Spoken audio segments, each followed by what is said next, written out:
Jesus परिवार में आप सभी को जय मसीह। अगर आज आप प्रभु के इस वचन को सुनते हैं, आप अपने जीवन में बहुत बड़े बदलाव को देखेंगे। अगर आज तक आपने किसी वचन को नहीं सुना है, तो कृपया करके इस वचन को पूरा सुनें। आपका जीवन बदल सकता है। ऐसा नहीं कि आपका जीवन नहीं बदलेगा, पूरी गारंटी है आप अपने जीवन में बदलाव देखेंगे। आप जब तक वचन को नहीं सुनते, आपको समझ नहीं लग सकती कि आप कर क्या रहे हैं। आप बचाए जाएंगे। आज के वचन से आपका जीवन सेव नहीं रहेगा। अगर आज आप सुनते हैं तो यह वचन दूसरों को भी बताएं, शायद किसी को ना पता हो। आप अपने भविष्य को बदल सकते हैं। आपसे परमेश्वर कितना प्यार करता है, क्यों करता है, आपको परमेश्वर से क्या मांगना चाहिए, कैसे मांगना चाहिए, सब आपको पता लगेगा। आज ये वचन आपके हृदय को एक नई उमंग देगा। आज का वचन है, परमेश्वर से बड़ा मांगे। जब हम परमेश्वर से बड़ा मांगते हैं तो हमें इसमें क्या फ़ायदा होता है, हमें क्या नुकसान होता है, क्यों हमें परमेश्वर से कुछ बड़ा मांगना चाहिए, तो हम उसके बारे में बताएंगे। बाइबल के उदाहरण बताएंगे। सपने देखने में और मांगने में कंजूसी ना करें। परमेश्वर हमारा पिता है। और एक कहानी भी आपको बताएंगे, जिससे आप अपने जीवन में बहुत बड़े बदलाव को देखेंगे। अगर हम याकूब के 4 अध्याय 2 वचन से लेते हैं, तुम्हें इसलिए नहीं मिलता क्योंकि तुम परमेश्वर से मांगते नहीं। बाइबल के हम कुछ उदाहरण देखेंगे। बाइबल कहती है, मांगो तो तुम्हें दिया जाएगा। यदि हम प्रार्थना में छोटी बातों को मांगते तो हमारा जीवन भी वैसे ही होगा। इसलिए हमें बड़ा मांगना चाहिए। याकूब के 5 अध्याय 17 वचन अगर हम देखते हैं, एलिया ने प्रार्थना किया था बारिश ना हो, और आकाश से 3 वर्षों तक बारिश नहीं हुई थी। 3 वर्ष तक अकाल पड़ा था। एलिया ने प्रार्थना किया था। हमारे जीवन में भी बड़े बड़े कार्यों को मांगना चाहिए। बाइबल में बहुत से ऐसे दास हैं जिन्होंने परमेश्वर से बड़ी बातों को मांगा है और प्रार्थना किया है, और उसका दर्शन भी बड़ा हुआ है। हमें भी परमेश्वर से बड़ा मांगना चाहिए। हमें बहुत फ़ायदा होता है जब हम परमेश्वर से बड़ा मांगते हैं, क्योंकि परमेश्वर की योजना होती है हमें कुछ बड़ा दे। और उनके उसी विश्वास के कारण और उनकी उसी महिमा और प्रार्थनाओं के कारण परमेश्वर ने उन दासों के लिए बड़ी बातों को पूरा किया था। यदि हम छोटी छोटी बातों को प्रार्थना में मांगते हैं, तो वैसे ही परिणाम हम अपने जीवन में देखते हैं। हम आपको एक कहानी बताएंगे। इस कहानी से आपके हृदय को छलनी कर देगा। आपको विश्वास हो जाएगा सच में हमें परमेश्वर से कैसा मांगना चाहिए। यह कहानी है, एक आदमी था, उसे किसी मित्र से मिलने जाना था। 25,000 रुपये सेवकाई के लिए दिए थे। उस पैसे को किसी जरूरतमंद व्यक्ति को देना चाहते थे वो। उनकी एक यात्रा थी। उसी यात्रा के बीच वो आगे गए किसी रेलवे स्टेशन पे। उन्हें एक गरीब स्त्री दिखाई दी। उसने अपने बच्चों को गोद में लेके भीख मांग रही थी, अपने छोटे बालक को। और वो आगे कहते हैं, उन्होंने उन्हें देखा, उस औरत को, और उनके अंदर, उस आदमी के अंदर दया आई। उन्होंने उस भिखारन को जब देखा, उनका हृदय पीस गया। उन्होंने उसके पास जाके बोला, उस आदमी ने, कि तुझे कितने पैसे चाहिए ताकि फिर आपको कभी भीख ना मांगना पड़े। वह स्त्री बहुत डर गई और फिर दोबारा पूछने पर उस स्त्री ने वही जवाब दिया।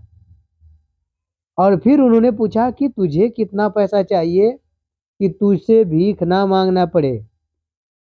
उस औरत ने प्यारा जवाब दिया, साहब मुझे 1 रुपये दे दो। ये बहुत पहले की बात है। 1 रुपये दे दो साहब। उस आदमी ने कई बार उससे पूछा कि कितना चाहिए ये बता।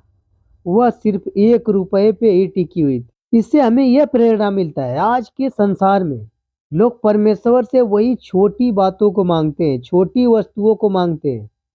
जो सृष्टि करता है, पूरा संसार को बनाने वाला है, छोटी छोटी चीज उससे मांगते हैं। कोई पाप नहीं है छोटी छोटी चीज मांगना, लेकिन हमारा परमेश्वर हमें हमारे सोचने से ज्यादा देना चाहता है, और वह कर सकता है। अगर हम परमेश्वर से छोटी छोटी चीजें ना मांग के बड़ी चीजों को मांगे, तब हमें छोटी छोटी चीजों और छोटी छोटी बातों के लिए हमेशा प्रार्थना में रोते रहना ठीक नहीं है। कई बार हम ऐसे प्रार्थना करते हैं, परमेश्वर से छोटी बातों को मांगते हैं, हो जाता है, अगले छोटी बातों के लिए हम प्रार्थना करते हैं और रोते रहते हैं। हमें नहीं समझ में आता कि हमारा अगला कैसा होगा। परमेश्वर हमें बेस्ट देना चाहता है, जिस तरह से उस आदमी ने उसको पूरे जीवन भर के लिए देना चाहता था। उस समय की बात है। परमेश्वर बहुत महान है, वह ज्यादा देना चाहता है, मगर हम परमेश्वर से छोटी छोटी चीजों को मांगते हैं। हम भूल जाते हैं कि वो सृष्टिकर्ता परमेश्वर है, हम उसे छोटी चीज मांगते हैं। जो बड़ा है वो बड़ा चीज देता है। आगे हम बताए हैं आपको, सपने देखने में और मांगने में कंजूसी ना करें। बाइबल में परमेश्वर के हजारों वायदे हैं जो हमें परमेश्वर से बड़ी बातों को मांगने हेतु प्रेरित करते हैं। हम देखते हैं बासेस ने प्रार्थना किया कि प्रभु मुझे आशीष दे और मेरे देश को बढ़ा। यहोशुआ ने प्रार्थना किया कि हमारे युद्ध करते समय सूर्य रुक जाए, और ऐसा हुआ भी। हमारा परमेश्वर हमारे लिए वहां भी रास्ता निकाल सकता है जहां कोई रास्ता नहीं दिखाई देता।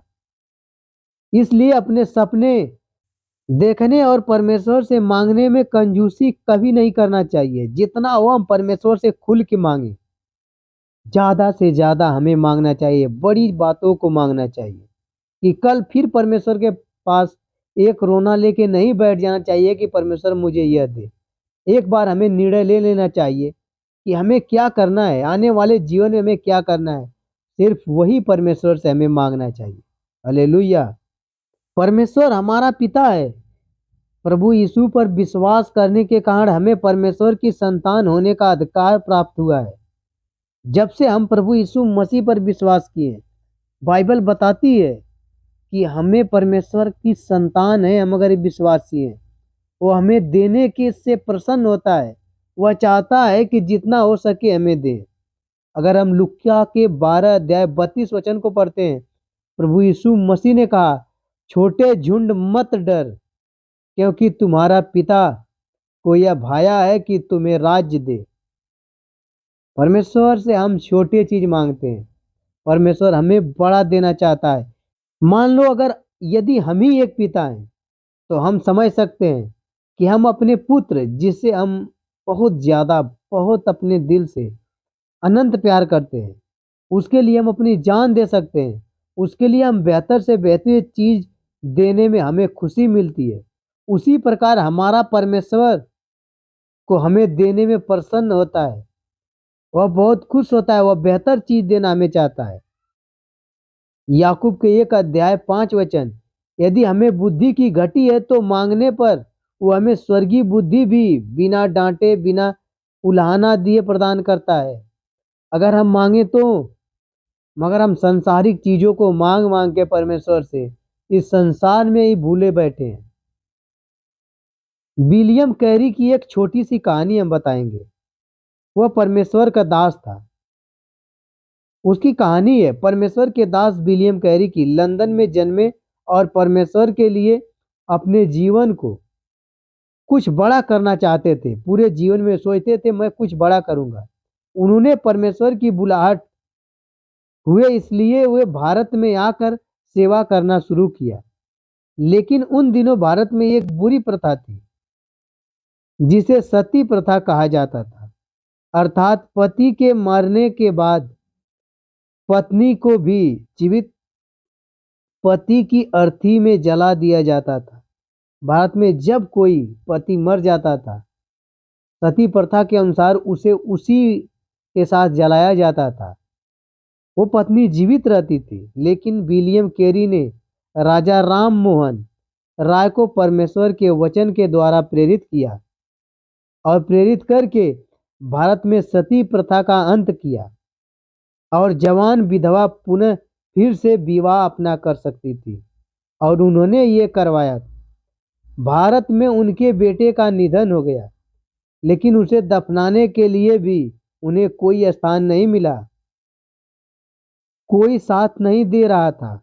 इस दुख में उनकी पत्नी का मानसिक संतुलन बिगड़ गया और पागल हो गई, लेकिन फिर भी विलियम कैरी अपने देश वापस नहीं गए। बहुत सी मुसीबत होने पर भी वह भारत से सेवा करते रहे, पूरे भारत में घूम घूम सबको बताते रहे और भारत में बहुत से काम किए।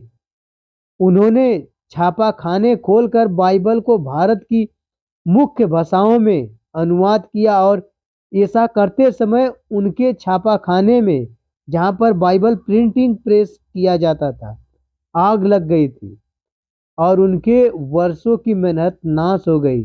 लेकिन उन्होंने हिम्मत नहीं हारा और फिर उन्होंने शुरू किया। उन्होंने कलकत्ता के श्रीरामपुर विश्वविद्यालय की स्थापना भी की।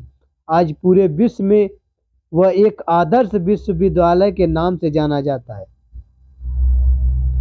अपने एक बाइबल संदेश में उन्होंने कहा, attempt to great think of God, expect great thing for God.